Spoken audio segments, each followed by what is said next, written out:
በመስቀሉ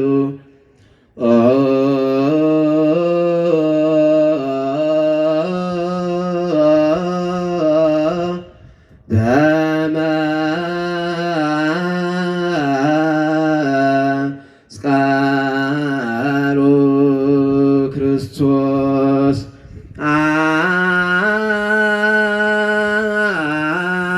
አመ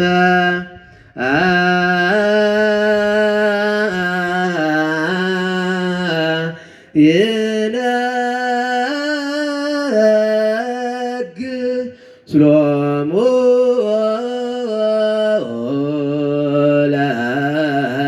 ለጻድቃኔሁ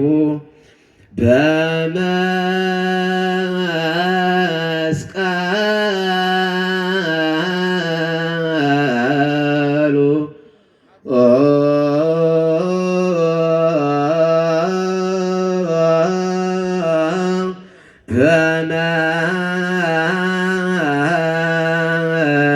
በመስቀሉ ክርስቶስ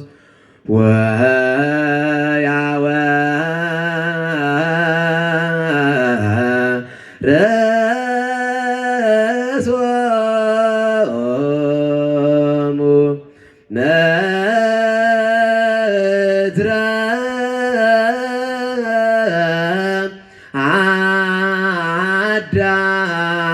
አዳሰ ጽዱ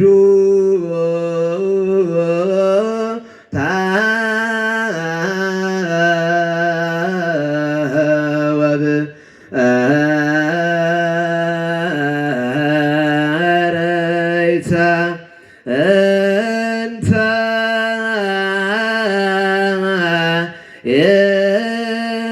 ይርያ አይነንስ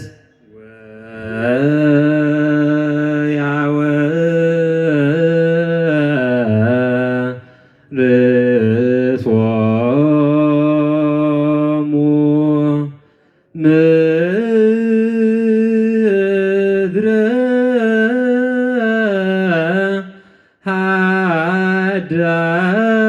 ሀዳሰ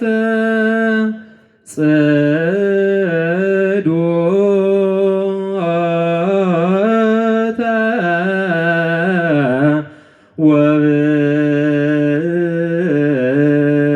ወብርይተ እንተ ኢርያ አይነን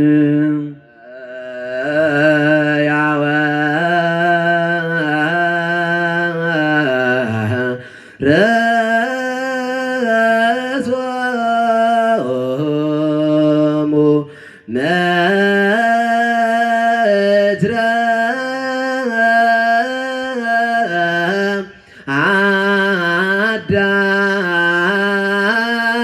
አዳሰ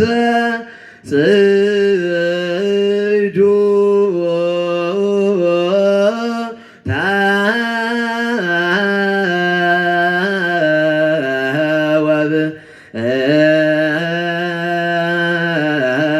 ወበረይተ እንተ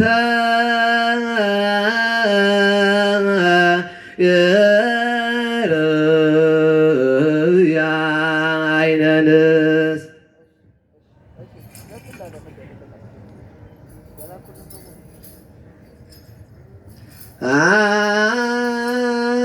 አመ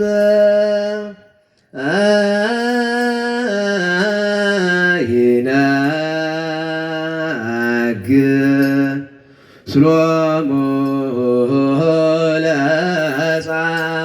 ለጻድቃኔሁ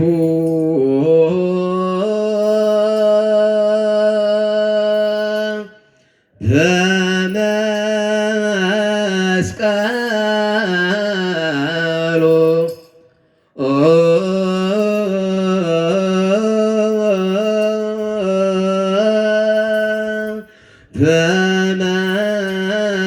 በመስቀሉ ክርስቶስ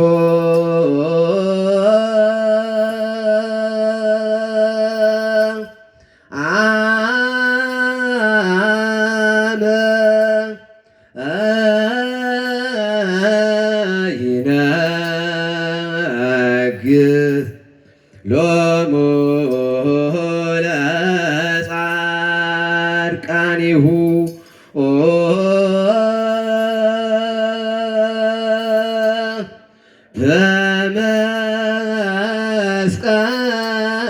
በመስቀሉ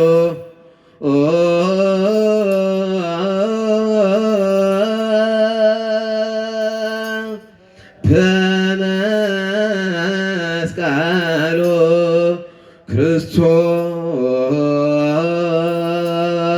ክርስቶስ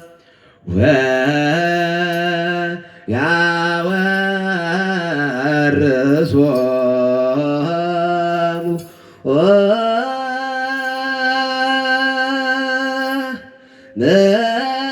ምድረ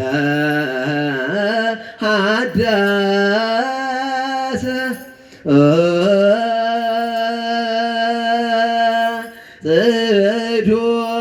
ጽዶተ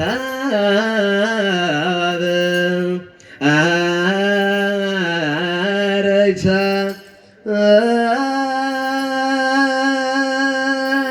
እንተ ይርያ ዓይነን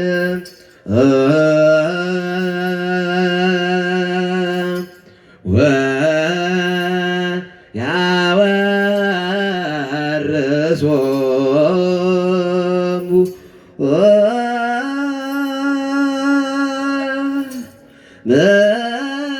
ምድረ ዳሃሰ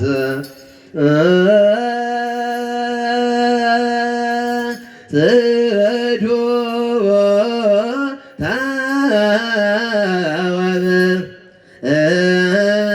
ወበእረይተ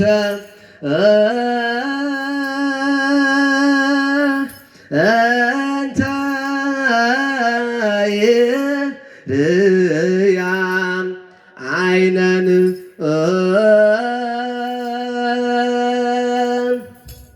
አመ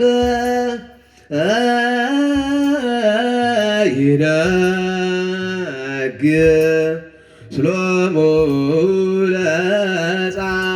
ለጻድቃኒሁ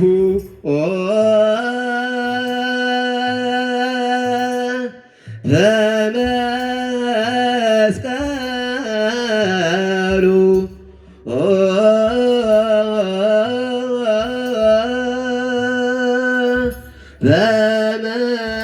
በመስቀሉ ክርስቶስ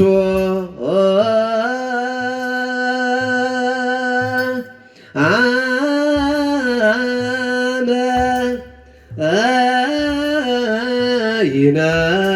ይነግር ስሎሙ ለጻድቃኒሁ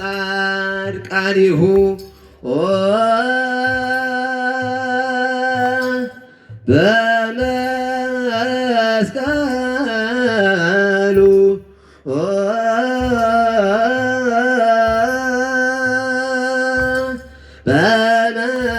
በመስቀሉ ክርስቶስ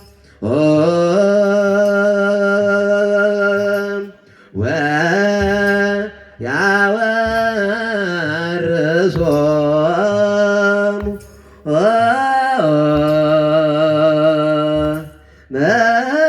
ምድረ ሀዳሰ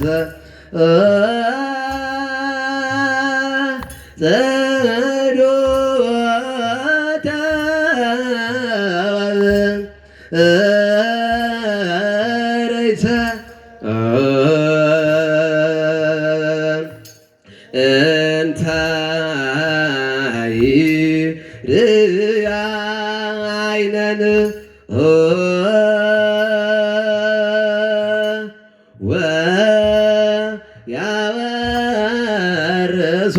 ወያወርሶሙ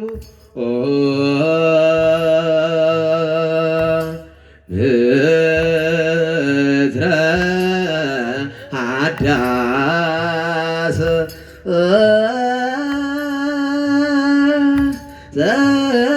ጽዶተ ወበእረይተ ወረይተ እንተ ይርያ ዓይነን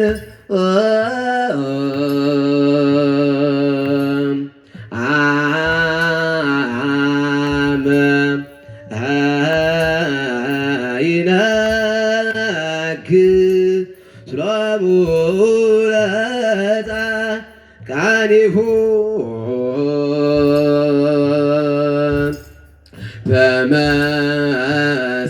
በመስቀሉ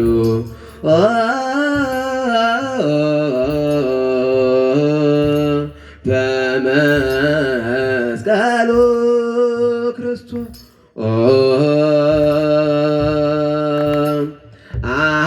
አመ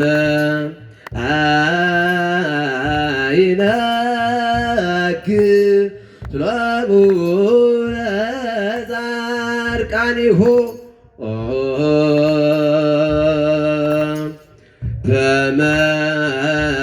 በመስቀሉ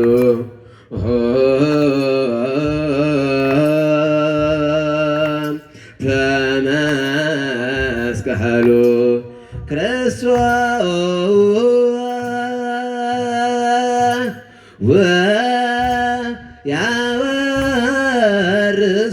ወያወርሶሙ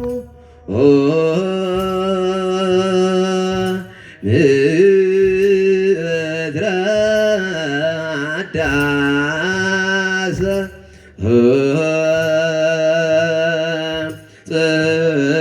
ጽዱታ ወብእረይተ እንተ ይርያ ዓይነን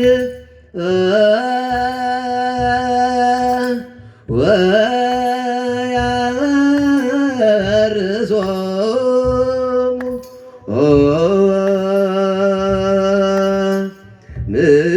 ምድረ አዳሰ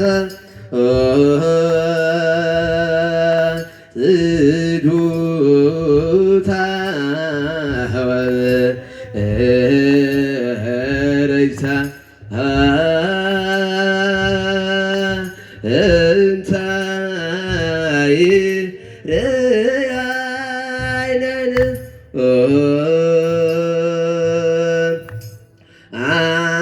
አመ ይነግር ስሎሙ ለጻድቃኒሁ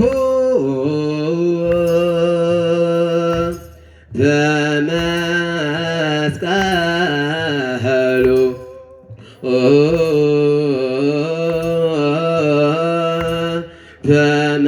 በመስቀሉ ክርስቶስ አመ ይነግር ስሎሙ ለጻድቃኒሁ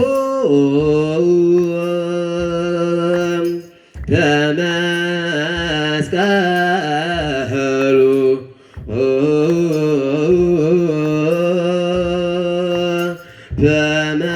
በመስቀሉ ክርስቶስ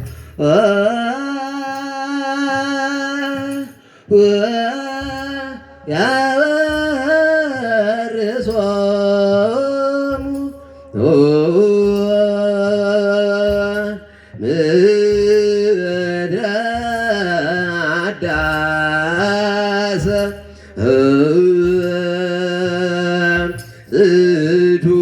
ጽዱታ ወብእረይተ እንተ ይርያ ዓይነን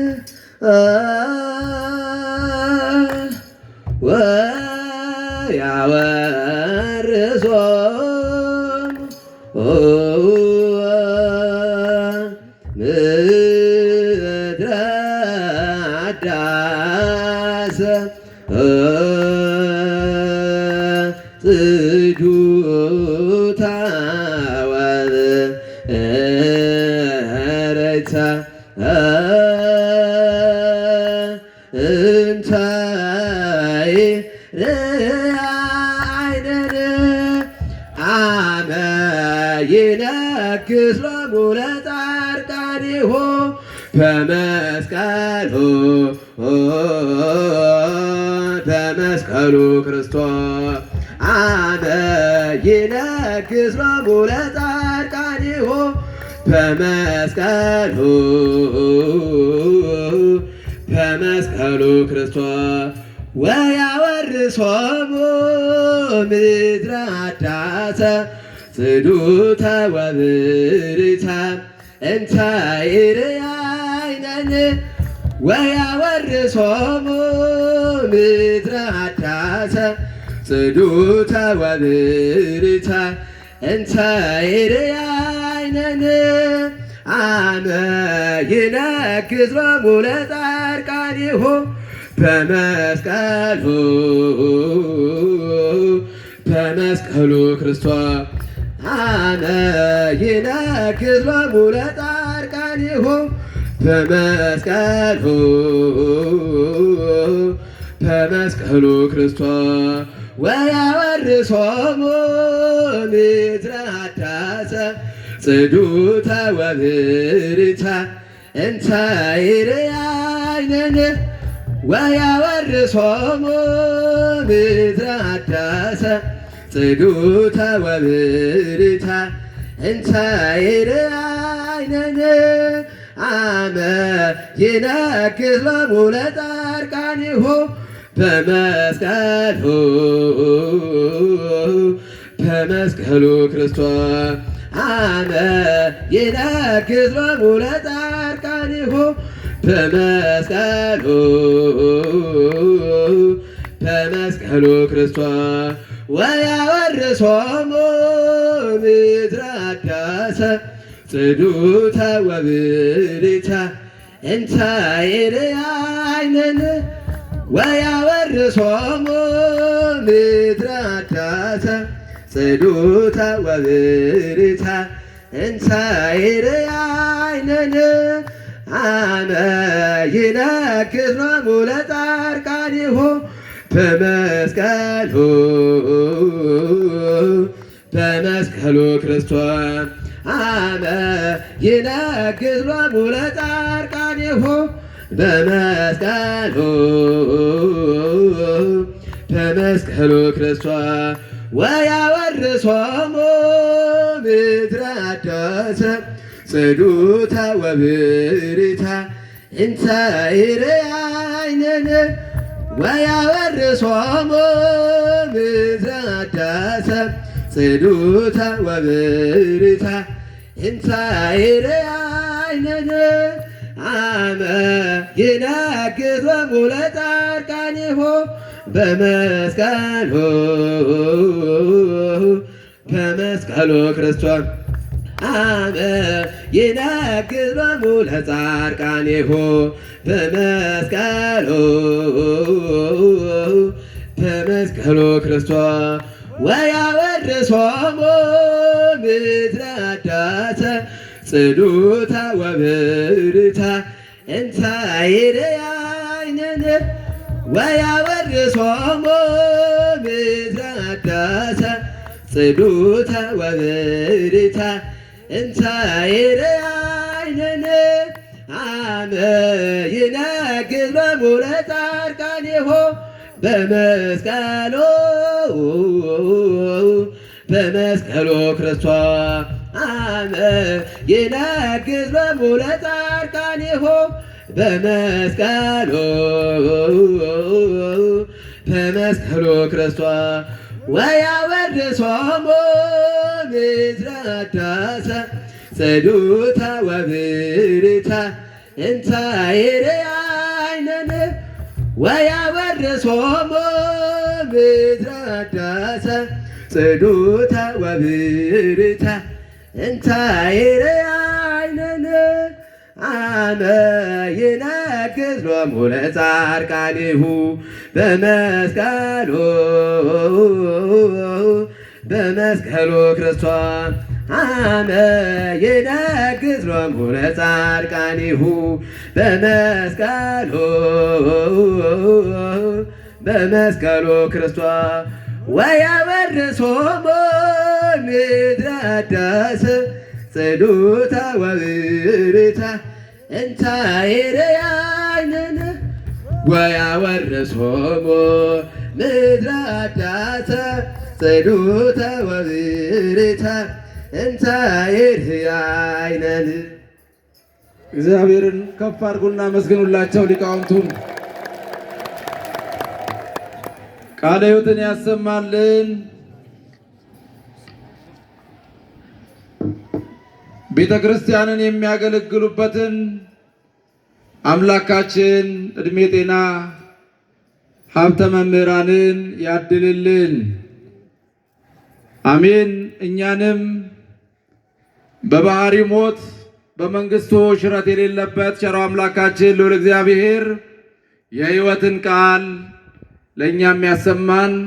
እግዚአብሔርን ከፍ አድርጉና አመስግኑ። ምዕመናን አመስግኑ። የዛሬው ቀን ታላቅ የበረከት ቀን ነው። ክርስቲያኖች ጻድቁ አቡነ ገብረ መንፈስ ቅዱስ በ3 ዓመታቸው ወደ ገዳም የገቡ ቅዱሳን መጻሕፍትን ያጠናቀቁ አጋንንትን በዓለም ያጠፉ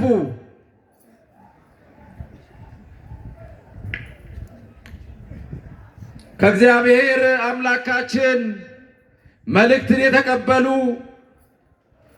ሙታንን ያስነሱ አንበሳና ነብር የታዘዙላቸው ምድራዊ ምግብ ያልቀመሱ በክርስቶስ ፍቅር የታሰሩ ነቢዩ ዳዊት እንደነገረን በቤቴና በቅጥሬ ለዘላለም የማይጠፋ ስም ሰጣችኋለሁ ብሎ ጻድቁ አባታችን ለእግዚአብሔር ሙሽራ ሆነው ከክርስቶስ ፍቅርም ማን ይለየናል ብለው ነቢያቱ ሰማዕታቱ ገድሉን እንደፈጸሙ ጻድቁም አባታችን የክርስቶስን ፍቅር በተግባር የገለጡ አባታችን ናቸው። ክርስቲያኖች የጻድቁን ዋጋ የጻድቁን በረከት ለመቀበል ዛሬ ያለ ምክንያት አይደለም የተሰበሰብነው። በስምህ ለተራበ ያበላ ደጅህን ለረገጠ ብለው ጻድቁ ከአምላካቸው ቃል ኪዳን የተቀበሉበት እኛም በቃል ኪዳናቸው ተማምነን ዛሬ በረከት የምንቀበልበት ዕለት ነውና ክርስቲያኖች ከፍ አድርጉና እግዚአብሔርን አመስግኑ። አመስግኑ ክርስቲያኖች፣ እንኳን አደረሳችሁ። ይሄ በዓል ታላቅ በዓል ነው። ብፁዓን አባቶች ከትላንትናው ዕለት ጀምረው በታላቁ አባታችን በጸሎተኛው አባት በብፁዕ አቡነ ኤጲፋንዮስ ጋባዥነት እንድንባረክ ቤተ ክርስቲያን ቢባረክ በጳጳሳቱ ነው። ክህነት ቢሰጥ በእነሱ ነው። ቤተ ክርስቲያን በቅባ ሜሮን ቢከብር በእነሱ ነው። ያለ እነሱ የሚሆን ምንም የለም። ክርስቲያኖች እኚህን አባቶቻችን አምላካችን እግዚአብሔር ዘላለም እንዲጠብቅልን በረከታቸው፣ ረድኤታቸው፣ ጸሎታቸው እንዳይለየን ብፁዓን አባቶቻችን ቡራኬያቸው እንዲደርሰን ከፍ አድርጉና እግዚአብሔርን አመስግኑ። አመስግኑ። ይህ ገዳም እሳቸው ቀልጠው ገዳሙን ያበሩ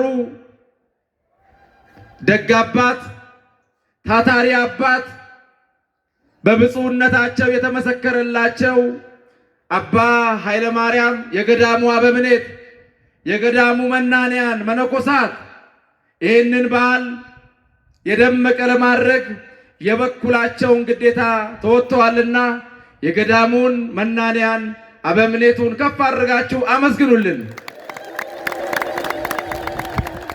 ከትላንትናው ዕለት ጀምረው በዝማሬው አገልግሎት በእነ መምህር ባህሩ አማካኝነት ዘማሪያኑ በግራም በቀኝም ሆነው ከትላንትናው ዕለት ጀምረው በቃለ እግዚአብሔር በዝማሬ ከእግዚአብሔር ጋር ሲያገናኙን አድረዋል። አሁንም ይህንን በዓል ከኛ ጋር እያከበሩ ይገኛሉ። ስለዚህ ክርስቲያኖች የበዓሉ ድምቀቶች ናቸውና ከፍ አድርጋችሁ አመስግኑልን። እንግዲህ በብፁዕ አባታችን መልካም ፈቃድ የዛሬው ታላቅ በዓል ስለምን እንደተሰበሰብን ስለምን እዚህ ስፍራ እንደተገኘን ወንጌሉን ከምስጢሩ ጋር አስተባብረው የሚያስተምሩን መምህር ነቃ ጥበብ ይሆናሉ። ለሳቸው የሚናገሩበትን አንደበት ለኛም ሰምተን ፍሬ የምናፈራበትን የዳዊትን ልቦና ያበራ አምላክ የኛንም ልቦና ከፍቶ የቃሉ ማደሪያዎች ያድርገን። መድረኩን ለሳቸው ተዋለሁ።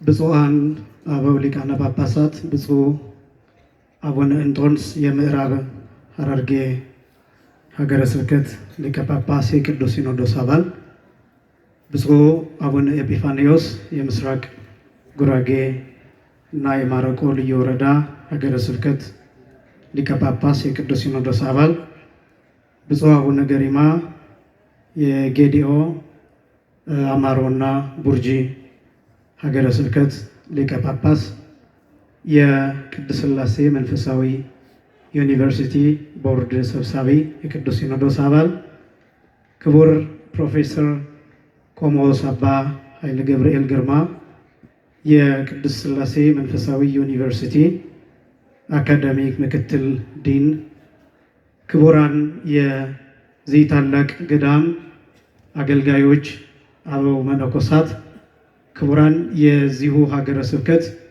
ልዩ ልዩ የመምሪያና የልዩ ልዩ ዘርፍ ኃላፊዎች፣ የወረዳ ቤተ ክህነት ኃላፊዎች፣ ክቡራን ሌሊት እንደ መላእክት ስታመሰግነው ያደራችሁ ሊቃውንተ ቤተ ክርስቲያን ያሬዳውያን፣ ክቡራን አባቶች መነኮሳትና ቀሳውስት፣ ክቡራን ወንድሞች ዲያቆናት፣ ክቡራን ዘማሪያን፣ ክቡራን የአድባራቱ ሰንበት ትምህርት ቤት መዘምራን፣ ክቡራን የዚህ ጉባኤ አስተባባሪዎች፣ ሁላችሁም ይሄ ድምፅ የሚሰማችሁ የጻድቁ ወዳጆች፣ እግዚአብሔር ልጆች፣ ምእመናንና ምእመናት ሁላችሁም በኃያሉ በልዑል እግዚአብሔር ስም እንደምን አደራችሁ? እንደምን አረፈዳችሁ? አምላካችን እግዚአብሔር በዚህ ዕለት በዚህ ሰዓት በዚሁ ቅዱስ ቦታ ተገኝተን የጻድቁን በረከት እየተካፈልን እንድንቆይ ስለፈቀደልን ስሙ ለዘለዓለም የከበረ የተመሰገነ ይሁን። የሊቃውንት አምላክ የምስጢር ባለቤት የቅዱሳን ፈጣሪ አባቶቻችን አምላክ እግዚአብሔር በመካከላችን ተገኝቶ ምስጢርን ጥበብን እንዲገልጥልን የእርሱ ቅዱስ ፈቃድ ይሆንልን። ለተወሰኑ ደቂቃዎች የምንማማርበት የትምህርት ርዕስ አሜሃ ይበርሁ ጻድቃን ምስብእተ እደ እምብርሃነ ፀሐይ በመንግሥተ አብሆሙ ዘበሰማያት። ያን ጊዜ ጻድቃን በአባታቸው መንግሥት በሰማያዊው መንግሥት ከፀሐይ 7 እጅ ይበራሉ በሚል ርዕስ ትንሽ ደቂቃ ቆይታ እናደርጋለን። እውነቱን ለመናገር ብፁዓን አበው ሊቃነ ጳጳሳት አሉ። ከሦስቱ ሊቃነ ጳጳሳት አንዱ ቢያስተምሩ ደስ ይለኝ ነበር። ያም ባይሆን ፕሮፌሰር ቆሞስ አባ ኃይለ ገብርኤል ቢያስተምሩ እጅግ ደስተኛ ሆን ነበር። ድንገት ነው የታዘዝኩት። ለመታዘዝና ምናልባትም ሰዓቱን ለመጠቀም እንዲመች እኔም እንድታዘዝ በዚህ ደቂቃ ይበቃሃን ብሎ ለማስቆም እንዲመችም ጭምር ይመስለኛል። ስለዚህ ስለታዘዝኩኝ ብቻ ለውስን ደቂቃዎች በጣም እየፈራሁ ለትንሽ ደቂቃዎች ቆይታ እናደርጋለን። እንፈራው ከክብር አንጻር ነው።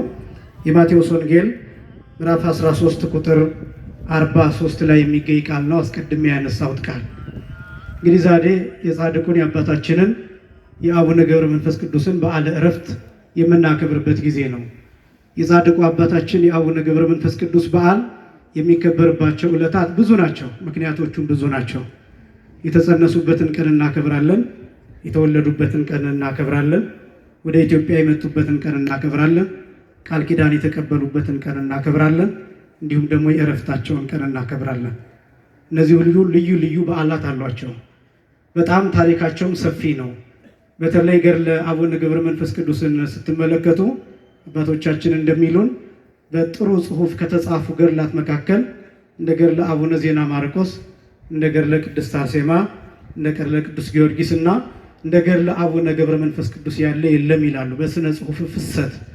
ይሄ የጻድቁ የአባታችን የአቡነ ገብረ መንፈስ ቅዱስ ገድል አንደኛ ጽንሰታቸውንና ልደታቸውን በማብራራት፣ ሁለተኛ ትምህርታቸውንና ተጋድሏቸውን በግልጽ በማብራራት፣ ሶስተኛ በኢትዮጵያ ያላቸውን ተጋድሎ በማብራራት፣ አራተኛ ሕመማቸው መቼና እንዴት እንደሆነ በመናገር፣ አምስተኛ ቃል ኪዳን እንዴት እንደተቀበሉ ሰፊ ስፍራ በመስጠት፣ ስድስተኛ ዕረፍታቸውን በመመዝገብ የሚጠናቀቅ ነው ገድላቸው።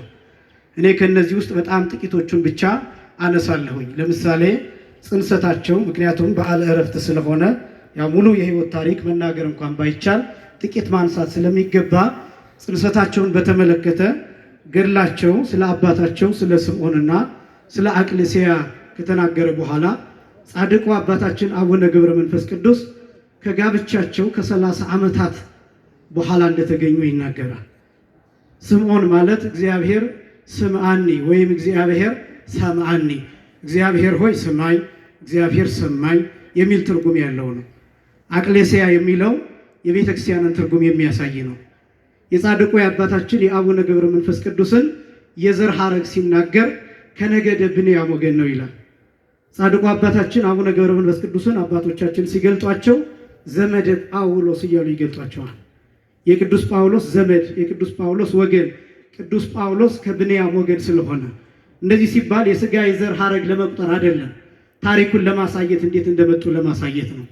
ስምዖንና አቅሌስያ ልክ እንደ ዘካርያስና እንደ ኤልሳቤጥ በሕገ እግዚአብሔር የሚጓዙ በትእዛዝ እግዚአብሔር የሚሄዱ የተቀደሱ ባልና ሚስት ነበሩ። ግን ልጅ አልነበራቸውም። 30 ዓመት ልጅ ለማግኘት ለምነዋል። 30 ዓመት ልጅ ለማግኘት ጸልየዋል። 30 ዓመት ልጅ ለማግኘት እግዚአብሔርን ደጅ ጸንተዋል። እኔ በጣም የሚደንቀኝ የብዙ ቅዱሳንን ታሪክ ስትመለከቱ፣ ገድላቸውን ድርሳናቸውን ስትመለከቱ እናት አባቶቻቸው መሃኖች ሆነው ነው የሚኖሩት። ልጅ ሳይኖራቸው ለረጅም ዓመታት እንዲቆዩ ይደረጋል። የይስሐቅን ታሪክ ብትመለከቱ የሳራን ማለት ነው። የሳሙኤልን ታሪክ ብትመለከቱ የሐናን ታሪክ ማለት ነው። የእመቤታችንን ታሪክ ብትመለከቱ የሐናና የኢያቄምን ታሪክ ማለት ነው። የቅዱስ ዮሐንስ መጥምቅን ታሪክ ብትመለከቱ፣ የቅዱስ አርሴማን ታሪክ ብትመለከቱ፣ የአቡነ ተክለ ሃይማኖትን ታሪክ ብትመለከቱ፣ የቅዱሳንን አብዛኞቹን ብትመለከቱ የመጀመሪያው ገድሉ ሲጀምር እናትና አባቶቻቸው መሃን ነበሩ፣ ልጅም አልነበራቸውም ይልና ልጅ ስጠን ብለው እግዚአብሔርን ይለምኑ ነበር ነው የሚለው። ይህ የሚያሳየው ቅዱሳን ሁሉ የጸሎት ውጤት ናቸው። ጸሎት እጅግ በጣም አስፈላጊ ነው። ሰው በጣም የከበረ ነገር ነው። ትውልድ እጅግ በጣም ትልቅ ነው። ለሚተካ ትውልድ መጸለይ ይገባል። ለሚጸነሰው ልጅ መጸለይ ይገባል። ለሚወለደው ልጅ መጸለይ ይገባል። ይችን ቤተክርስቲያን ይችን ሀገር አሁን ለማስረከብም ለመረከብም የተቸገር ነው። አንዳንድ ጊዜ ሁኔታዎች በዘፈቀደ ስለሚሆኑ ነው። ትዳር በየሜዳው ስለሚሆን፣ ትዳር በዘፈቀደ ስለሚሆን፣ ሩካቤ በዘፈቀደ ስለሚሆን፣ በዝሙት ስለሚሆን፣ በአጋጣሚ ስለሚሆን፣ በስርዓት ሳይሆን በሕግ ሳይሆን እንዲሁ ስለሚሆን በዚህ ምክንያት ለዚህ ትውልድ ቤተክርስቲያንና ሀገርን ለማስረከብ የምንቸገርበት ምክንያት ይሄ ነው። ተጠራጣሪ ትውልድ፣ ተሳዳቢ ትውልድ እየተፈጠረ ያለው በዚህ ምክንያት ነው። ትዳር ትልቅ ነገር ነው። ትዳር ትልቅ ተቋም ነው። ትዳር ብቻ አይደለም። በትዳር ውስጥ የሚገኙት ነገሮች በሙሉ በጸሎት መጠየቅ አለባቸው። ይስሐቅ በጸሎት ነው የመጣው። ሳሙኤል በጸሎት ነው የተገኘው። እመቤታችን በጸሎት ነው የተገኘችው። ዮሐንስ መጥምቅ በጸሎት ነው። አቡነ ተክለ ሃይማኖት በጸሎት፣ አቡነ ገብረ መንፈስ ቅዱስ በጸሎት። በጸሎት ብቻ አይደለም በሱባኤም ጭምር። 30 ዓመት ማለት 4 ጊዜ 7 28 ይሆናል። 4 የዘመን ሱባኤ አልፎ እንደገና 2 ዓመት ትርፍ አለው። 30 ዓመት የአንድ ትውልድ ዕድሜ ነው። አንድ 30 ዓመት የአንድ ትውልድ ዕድሜ ነው። ይኸውላችሁ አንድ ልጅ ለማግኘት የአንድ ትውልድ ዕድሜ ተጸልየዋል። አንድ ልጅ ለማግኘት፣ አንድ ፍሬ ለማግኘት፣ አንድ ሰው ለማግኘት፣ አንድ ጻድቅ ለማግኘት የአንድ ትውልድ ዕድሜ ተጸልየዋል። ልክ ዲግሪ ለማግኘት ከዛም ማስተርስ ከዛም ደግሞ ፒኤችዲ ከዛም ሌላ ትምህርት ለማግኘት ብዙ ዓመታት እንደምንማር ሁሉ ሰው ከዚህ የከበረ ነው። ሰው ዲግሪ አይደለም። ዲግሪ የሰው ነው እንጂ ሰው የዲግሪ አይደለም። ልብ በሉ። ሰው የከበረ ነገር ነው። ልክ እንደ ዲግሪ በጥቂት ዓመታት የምናገኘው አይደለም። ሊጸለይበት የሚገባ ሊደከምበት የሚገባ ሲገኝ እንደዛ ከተገኘም በኋላ ሲያድግ አስተዳደጉ በቤተክርስቲያን ትምህርት በመንፈሳዊ ጥበብ እንዲያድግ ማድረግ፣ በማስቀደስ ወንጌል በመስማት ቅዱሳት መጻሕፍትን በማንበብ እንዲያድግ፣ ቅዱሳንን ምሳሌ እንዲያደርግ፣ አባቶችን ምሳሌ እንዲያደርግ ማድረግ ይገባል። ስለዚህ ሰው ትልቅ ጉዳይ ነው። ጻድቁ አባታችን በእርግጥም በ30 ዓመታት ጸሎት ተገኝተው ግን ደግሞ እሳቸው እልፍ ወለዱ። ክብርና ምስጋና ለአምላካችን ይሁን። እልፍ ወለዱ። እልፍ ከእርሳቸው ይወለድ ዘንድ የአንድ ትውልድ ዕድሜ ተጸለየ። የአንድ ትውልድ ዕድሜ 30 ዓመታት ከተጸለየ በኋላ ስምዖንና አቅሌስያ ጸሎታቸው ሲሰማ መልአኩ ቅዱስ ገብርኤል መጥቶ ለቅድስት አቅሌስያ ልክ ለእመቤታችን እንዳበሰራት ነገራት። ቅዱሳን እንደሱ ነው የሚወለዱት። ቅዱስ ዮሐንስ መጥምቅ በዚህ መልኩ እንደተጸነሰ በቅዱስ ገብርኤል ብስራት ለዘካርያስ ነግሮት በዚያ እንደተጸነሰ መልአኩ ቅዱስ ገብርኤል መጥቶ ለቅድስት አቅሌስያ ነገራት። የምትወልጂው ልጅ ገብረ መንፈስ ቅዱስ የሚባል ነው ብሎ ስሙን ያወጣለት መልአክ ነው። አባቶቻችን ስምን መልአክ ያወጣው እንደሚባሉ ገብረ መንፈስ ቅዱስ ማለት የመንፈስ ቅዱስ አገልጋይ፣ የመንፈስ ቅዱስ ታዛዥ፣ በመንፈስ ቅዱስ ኃይል የሚንቀሳቀስ፣ በመንፈስ ቅዱስ ፈቃድ፣ በመንፈስ ቅዱስ ስልጣን፣ በመንፈስ ቅዱስ ፍላጎት ብቻ የሚኖር ማለት ነው። ለዚህ ነው ጻድቁ አባታችን አቡነ ገብረ መንፈስ ቅዱስ ትናንት ስንገልጠው እንደነበረው በተደጋጋሚ ምግብ ሳይበሉ ውሃ ሳይጠጡ የእናታቸውን ጡት ሳይጠቡ የኖሩበት ምክንያት የመንፈስ ቅዱስ ፈቃድ በእሳቸው በኩል ኃይል እያሳየ እየተገለጠ ስለሚኖር ነው። ጻድቁ አባታችን አቡነ ገብረ መንፈስ ቅዱስ መጋቢት 29 ቀን ተጸንሰው ታኅሳስ 29 ቀን ተወለዱ። በነገራችን ላይ የጻድቁ አባታችን የአቡነ ገብረ መንፈስ ቅዱስ እያንዳንዱ የታሪክ ጉዞ ከጌታችን ከመድኃኒታችን ከኢየሱስ ክርስቶስ ጋር ተመሳሳይ በመዋዕለ ሥጋዌው ያደረጋቸው። ለምሳሌ ጌታ የተጸነሰው መጋቢት 29 ቀን ነው። የተወለደው ታኅሳስ 29 ቀን ነው። ጻድቁ አባታችንም የተጸነሱት መጋቢት 29 ነው። የተወለዱትም ታኅሳስ 29 ቀን ነው። ወደፊት እንደምነግራቸው ታሪካቸው ከጌታችን ጋር የተገናኘ ነው። ይህም የሆነው ለክርስቶስ ካላቸው ፍቅርና እርሳቸው የክርስቶስን ፍቅር አብዝተው ስለሚገልጡ በዚህ ምክንያት ነው። ጻድቁ አባታችን ታኅሳስ 29 ቀን ሲወለዱ ልክ ከእናታቸው ማኅፀን እንደወጡ 3 ጊዜ ሰገዱ። ከዚያ ስብሐት ለአብ፣ ስብሐት ለወልድ፣ ስብሐት ለመንፈስ ቅዱስ ብለው ለሥላሴ ምስጋና አቀረቡ። ክብርና ምስጋና ለአምላካችን ይሁን። ለሥላሴ ሲወለዱ እንዲህ ሲባል አንዳንዱ ሰው ሌላ ሊመስለው ይችላል። ለመረዳትና ለመቀበል ሊከብደው ይችላል። እንኳን አይደለም የተወለደ ሕፃን ይቅርና በመጽሐፍ ቅዱስ የተጻፈው የ6 ወር ሕፃን በኤልሳቤጥ ማኅፀን ያለው ጽንስ ሕፃን አይደለም፣ ጽንስ ዮሐንስ መጥምቅ እየዘለለ ምስጋና አቅርቧል። እንኳን አይደለም አካል ዘየአክል ተሰጥቶት 9 ወር ከ5 ቀን ሞልቶት ከእናቱ ማኅፀን ወደዚህ ዓለም የወጣ ሕፃን ይቅርና። ስለዚህ እግዚአብሔር ማድረግ የሚችለው ብዙ ነው፣ የሚያቅተው የሚሳነው የለምና የእግዚአብሔር ኃይል በዚህ ጻድቅ በኩል ተገለጠ። የእናታቸውን ጡት አልጠቡ። ጻድቁ አባታችን የአቅመ ሰብን ለማሳየት ብቻ የሰውን መጠን ለማሳየት ብቻ ለ3 ዓመታት ልክ እንደመቤታችን በእናት በአባታቸው ቤት ቆይተዋል። ከ3 ዓመት በኋላ ግን መልአኩ ቅዱስ ገብርኤል መጥቶ አንስቶ ዘመደ ብርሃን ለሚባሉ ገዳማዊ ወስዶ ሰጣቸው። እሳቸውም ብዙ አስተማሯቸው፣ ብዙ ተማሩ፣ ቅዱሳት መጻሕፍትን ጠንቅቀው አወቁ። ከዚያም ዲቁናን፣ ከዛም ምንኩስናን፣ ከዛም ቅስናን ተቀብለው ጻድቁ አባት በየበረሃው እንደ አንድ እየተተከሉ ይጸልዩ ጀመር። እኔ በጣም የሚደንቀኝ በግብፅ 300 ዓመታትን ቆይተዋል። በእነዚህ 300 ዓመታት ውስጥ አስደናቂ ነገሮችን አሳይተዋል። ጻድቁ አባታችን በሚሄዱበት ተአምራት በሚያደርጉበት ቦታ ሁሉ ስማቸው እንዳይገለጥ ሰዎች ሲያውቋቸውና ስለሳቸው ማውራት ሲጀምሩ ለቀው ይወጣሉ፣ ወደ ሌላ ስፍራ ይሄዳሉ። በሄዱበት ቦታ ሁሉ የሚሄዱባቸው አካባቢዎች ሰዎች ኃጢአታቸው ተገልጦ ይታያቸዋል። ያን ጊዜ በእግዚአብሔር ፊት ድንጋይ ጎርሰው ይቆማሉ። አስደናቂ ነው የጻድቃን ምሕረት፣ አስደናቂ ነው የጻድቃን ርኅራኄ። እንደ አምላካቸው ናቸው። ጻድቁ አባታችን ይኸውላችሁ መጽደቅ እኮ እንዲሁም መጽደቅ ይቻላል። ዛሬ እኮ እዚህ በመምጣታችን እንጸድቃለን እኮ ካመንን እንጸድቃለን። መጽደቅ እኮ በቀዝቃዛ አንድ ብርጭቆ ውሃ መጽደቅ ይቻላል። መጽደቅ እኮ በቁራሽ እንጀራ መጽደቅ ይቻላል። በአንድ ጃኬት በነተበ ጃኬት እኮ መጽደቅ ይቻላል። ካመንን እኮ አስቀድሰን ቆርበን እንጸድቃለን እኮ። ካመንን በትንሽ ነገሮች መጽደቅ ይቻላል። መጽደቂያው መንገዱ ብዙ ነው። የጽድቅ ስልቱ ብዙ ነው። ጻድቃን ታዲያ በጥቂት መጽደቅ እየቻሉ ለምንድነው ብዙ መከራ የሚቀበሉት ቢባል ለሌላው እግዚአብሔርም የሚሾማቸው ለሌላው። ጻድቃን ባለስልጣን ናቸው። ጻድቃን ባለሹሞች ናቸው። እኛ ላይ የሚሾሙ ናቸው። ይገዳቸዋል። በነገራችን ላይ ይሄ የጻድቃን ጠባይ ብቻ አይደለም፣ የክርስቲያን ጠባይ ነው። ለምሳሌ እኔና እናንተ እዚህ መጣን። እዚህ ቁመን ብቻችንን አይደለም የቆምነው። በየጀርባችን ያዘልናቸው ሰዎች አሉ። ምን ጸልይላቸው ሰዎች አሉ። ቤት ለቀሩት፣ ለታመሙት፣ ሆስፒታል ላሉት፣ በአውሮፕላን ለሚሄዱት፣ በመርከብ ለሚሄዱት፣ በባህር ለሚጓዙት፣ ማዕበል ሞገድ ተነስቶ ለሚጨነቁ እንጸልያለን። ለምን? ግዴታ አለብን። ክርስቲያን ማለት በዓለም ላይ የተሾመ ነው። ለሚያጨሰው ሰው የሚጸልይ ነው ክርስቲያን። ለሚቅም ሰው የሚጸልይ ነው ክርስቲያን። ለማያምን ሰውም የሚጸልይ ነው ክርስቲያን። ለሚገል ሰው የሚጸልይ ነው ክርስቲያን። ለካህዲያን የሚጸልይ ነው ክርስቲያን። ለመናፍቃን ጭምር የሚጸልይ ነው ክርስቲያን። እዚህ የቆምነው እኮ ብቻችን አይደለም። እያንዳንዳችን ጀርባ የተሸከምናቸው ነፍሳት አሉ። ግድ ይለናል። የኢራን ጉዳይ እንጸልያለን እኮ። ግድ ይለናል። የእስራኤል ጉዳይ እንጸልያለን እኮ። ግድ ይለናል። የአሜሪካ ጉዳይ እንጸልያለን እኮ። ግድ ይለናል። የነጋዛ ጉዳይ፣ በየቦታው የሚሞቱት ህፃናት ምንም ይሁኑ ስለነሱ እኮ ይገደናል።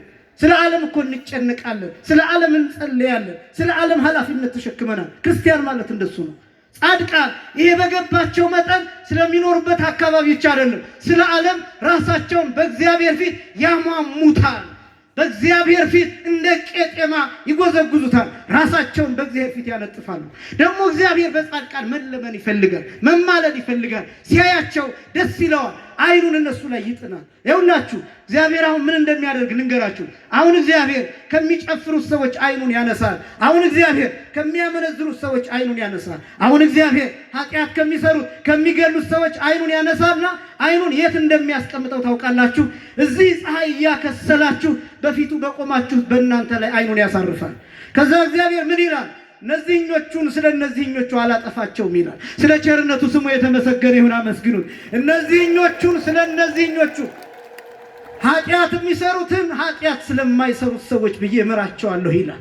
ስለ እነዚህኞቹ ብዬ እነዚህን እጠብቃለሁ ይላል። በፊቴ ስለቆሙት ብዬ ከፊቴ የሸሹትን ሰዎች አላጠፋቸውም ይላል እግዚአብሔር። እዚህ ስንቆም ስለ ሌሎችም ጭምር እንቆማለን። ጻድቃን ይህን በተረዱ መጠን ያልፋሉ፣ ከፍ ይላሉ፣ ይነጠቃሉ፣ ይመጥቃሉ። ጻድቁ አባታችን አቡነ ገብረ መንፈስ ቅዱስ እንደዛ ነው ያደርጉ የነበሩት። በፊቱ ቁመው ማርልኝ። እንዳውም ገድላቸው ላይ አንድ የሚያስደንቅ ታሪክ አለ። በአንድ ቦታ ቤተክርስቲያን ተሰርቶ በራእይ ይመለከታሉ። በዛ ቤተክርስቲያን ቅዳሴ ይቀደሳል። የሚያስቀድሱት ሰዎች ቁጥራቸው በዚያ 200 ነው ይላል። ከ200 ሰዎች መካከል ስጋው ደግሞ የተቀበለው አንድ ሰው ብቻ ነው ይላል። ስንት ሰው ብቻ? አንድ ሰው ብቻ። 199 ሰው አልቆረበም ይላል። ከ200 ሰው የቆረበው አንድ ሰው ብቻ። ጻድቁ አባታችን ከራእዩ ሲነቁ አለቀሱ ይላል። ለምንድን ነው አንድ ሰው ብቻ የቆረበው? ያንተ ስጋ ያንተ ደም ወደ ውጭ ወጥቶ ለሚመናን እየታደለ ለምንድን ነው አንድ ሰው ብቻ የተቀበለው? 199 ነፍስ ምን ሆኖ ነው? ምን አድርገው ነው ብሎ እግዚአብሔርን ይጠይቃል። ኃጢአታቸውን ይገልጥላቸዋል።